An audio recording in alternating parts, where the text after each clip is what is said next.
All right, welcome back to Blurry Creatures. We have Gary Stearman on the show today from Prophecy Watchers. Gary, thank you so much for coming on our podcast.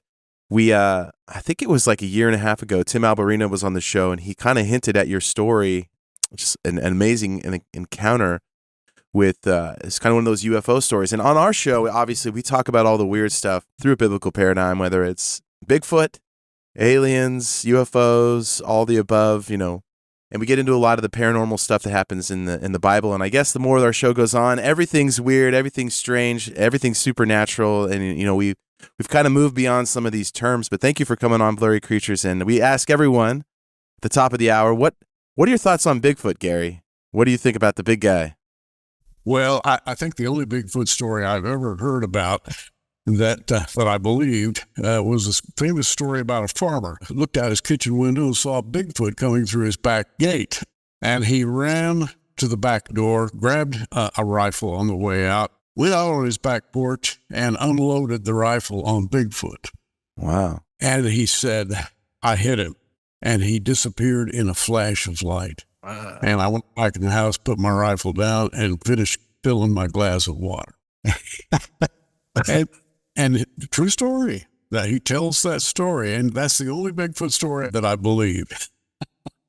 Well, you might have a bone to pick with your colleague there, Mondo Gonzalez, because he sent us a photo. We had Mondo on, and he has a crazy footprint photo he took out running one day. That's definitely not my size 14, and not anything that we've seen. So Mondo has a weird experiences too. You gotta ask him about that. I may be exaggerating when I say that I don't believe in Bigfoot, which I do, and I have a family member who has one of the best Bigfoot stories you've ever heard in your entire life. And if you'd like to hear it, I can tell you about it. Yeah, by all means. Yeah. Well, this gentleman was my great uncle. He was an upper level manager at Conoco Oil Company, and he loved to hunt with his dogs.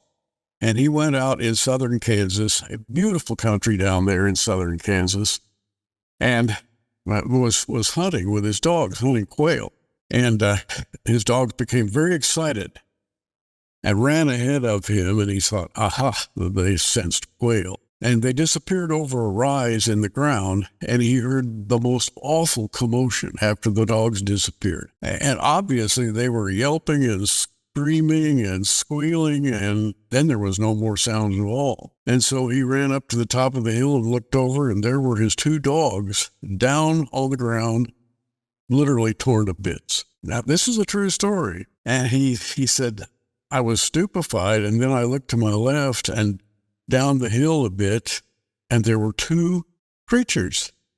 Or he said, should I say men? But they looked like men, except they were covered with fur that was sort of a light golden color. And he said they had yellow eyes, and they were probably about 7 feet tall. And he said they looked at me, and they gave me the most awful stare I've ever had in my entire life. And I was frozen.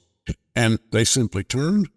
They walked away and disappeared in a nearby forest. And so that's Uncle Ralph's Bigfoot story. And he told it to the family as long as anybody would listen to him.